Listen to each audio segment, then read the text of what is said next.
Chief സെക്രട്ടറിക്കെതിരെ വീണ്ടും N Prashant IAS തൻ്റെ സസ്പെൻഷന് പിന്നിൽ നടന്നത് എന്തെന്ന് പുറത്തുവിടുമെന്നും ഫേസ്ബുക്കിൽ കുറിപ്പുണ്ട്. മറ്റാർക്കും ലഭിക്കാത്ത പരിരക്ഷ ജയതിലകന് ലഭിക്കുന്നുവെന്ന് പ്രശാന്ത്. മുതിർന്ന IAS ഉദ്യോഗസ്ഥരെ സമൂഹ മാധ്യമങ്ങളിലൂടെ അധിക്ഷേപിച്ചതിന് കഴിഞ്ഞ 7 മാസമായി എൻ പ്രശാന്ത് IAS സസ്പെൻഷനിലാണ്. തന്റെ സസ്പെൻഷന് പിന്നിൽ എന്താണ് നടന്നതെന്ന കാര്യങ്ങൾ പുറത്തുവിടുമെന്ന് മുന്നറിയിപ്പ് നൽകുകയാണ് എൻ പ്രശാന്ത്. ഇതുമായി ബന്ധപ്പെട്ട മുഴുവൻ ഫയലുകളും വിവരാവകാശ പ്രകാരം തനിക്ക് ലഭിച്ചെന്നും ആരൊക്കെ എന്തൊക്കെ എഴുതിയെന്നും ആരാരെ തിരുത്തിയെന്നും പുറത്തുവരുമെന്നും പ്രശാന്ത് ഫേസ്ബുക്കിൽ കുറിച്ചു.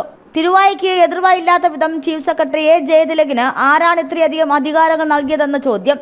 പ്രശാന്തിന്റെ പുതിയ വെളിപ്പെടുത്തലോടെ IAS തലപ്പത്തെ ചേരിപ്പോര് പുതിയ തലത്തിലേക്ക് നീങ്ങുന്നു. മുതിർന്ന IAS ഉദ്യോഗസ്ഥരെ സമൂഹ മാധ്യമങ്ങളിലൂടെ അധിക്ഷേപിച്ചതിന് കഴിഞ്ഞ 7 മാസമായി സസ്പെൻഷനിൽ കഴിയുകയാണ് എൻ പ്രശാന്ത്. വിവരാവകാശ പ്രകാരം തന്റെ സസ്പെൻഷനുമായി ബന്ധപ്പെട്ട മുഴുവൻ ഫയലുകളും ലഭിച്ചെന്ന് സ്ക്രീൻഷോട്ട് സഹിതം പ്രശാന്ത് ഫേസ്ബുക്കിൽ എഴുതിയിരിക്കുന്നു. ശാരദാ മുരളീധരൻ വിരമിക്കുന്നതിന് തൊട്ടു മുമ്പ് പ്രശാന്തിനെ സർവീസിൽ തിരിച്ചെടുക്കാൻ സസ്പെൻഷൻ റിവ്യൂ കമ്മിറ്റി ശുപാർശ ചെയ്തിരുന്നു. എന്നാൽ തുടർ നടപടി ഉണ്ടായിട്ടില്ല.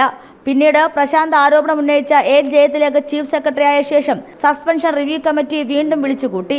6 മാസത്തേക്ക് കൂടി സസ്പെൻഷൻ നീട്ടാൻ ശുപാർശ ചെയ്തുവെന്ന ആരോപണം. കേന്ദ്ര സർക്കാരിന്റെ മുൻകൂർ അനുമതി വേണമെന്നിരിക്കെ അത് വാങ്ങാതെ ചട്ടം ലംഘിച്ചാണ് സസ്പെൻഷൻ നീട്ടിയതെന്നും പ്രശാന്ത് ആരോപിക്കുന്നു. ജനം, തിരുവനന്തപുരം.